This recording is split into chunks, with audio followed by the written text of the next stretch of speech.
my book is about. I have created a boy who is living in a state which is falling apart. So we have this very young person who is living and reliving the things of how everything around him slowly falls apart, starting with the country that he grows up, like political falling apart, and also geographical falling apart. What was once Yugoslavia, the Balkans, is now separate republics.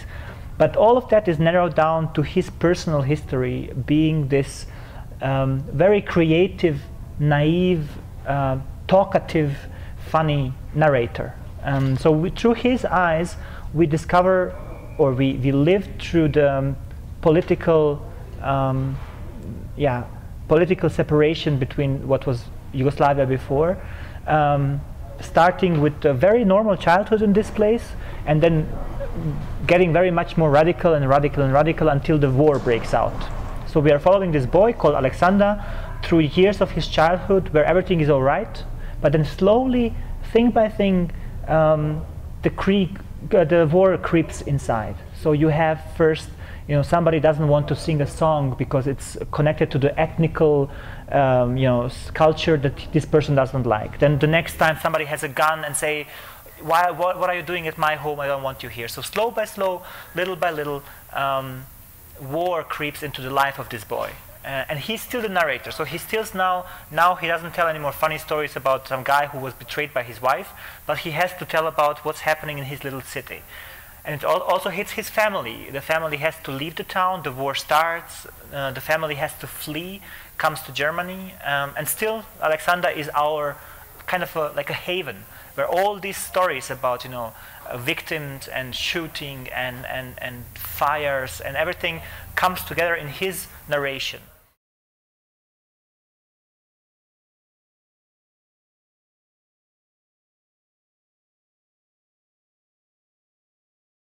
Well, it was one of the cartoon shows in my youth.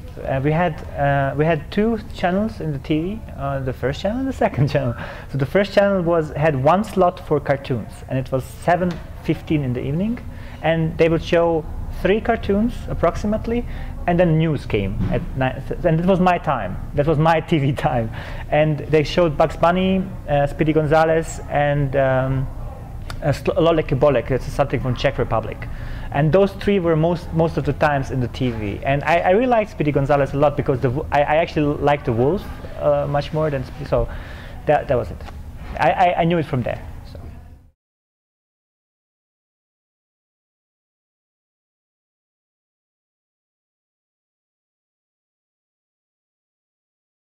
The book starts with Alexander and grandfather, which was a very important person for him because they both had this promise to tell each other stories all the time.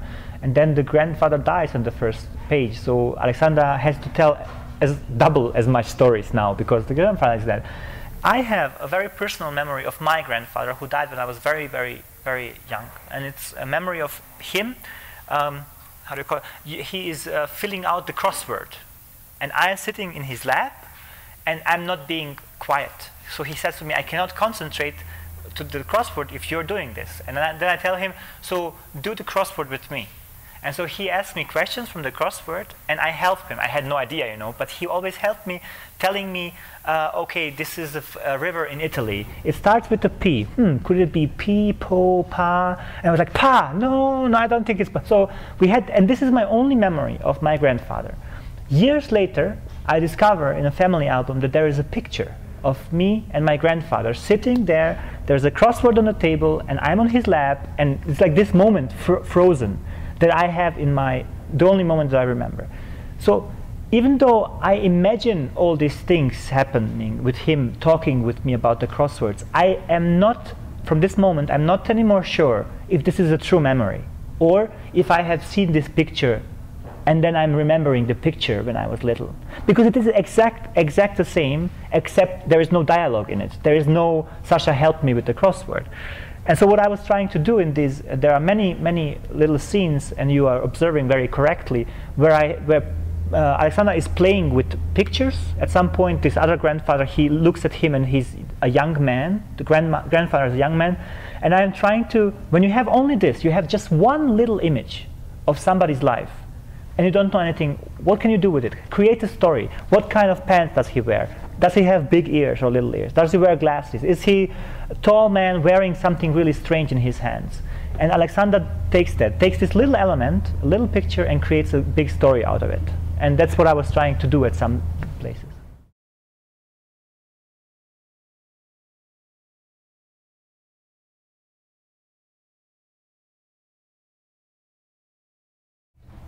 Well, it was a huge fight. My publishing house was like, oh, that's too long, that's too short. And we had this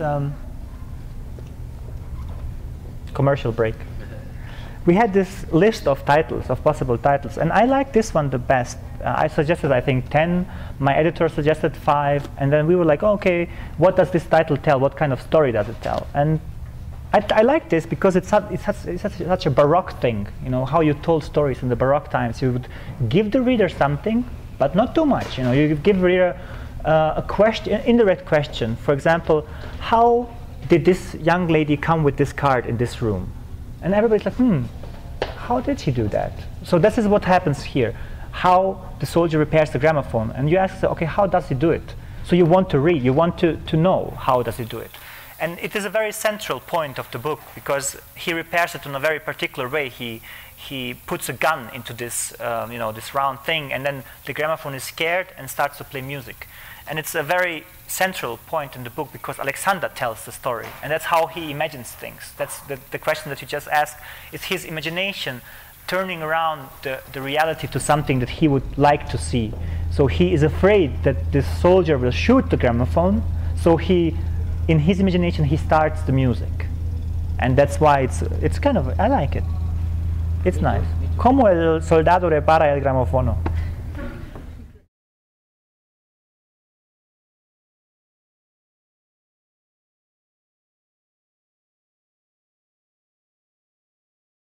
I think I would have become a journalist. That's what I was, all my life was kind of, I was trying to focus on that goal. My whole career, what I studied, how I started, I really wanted to be one of those journalists who solves big industrial espionage files, like the American journalists, they always go and solve a crime.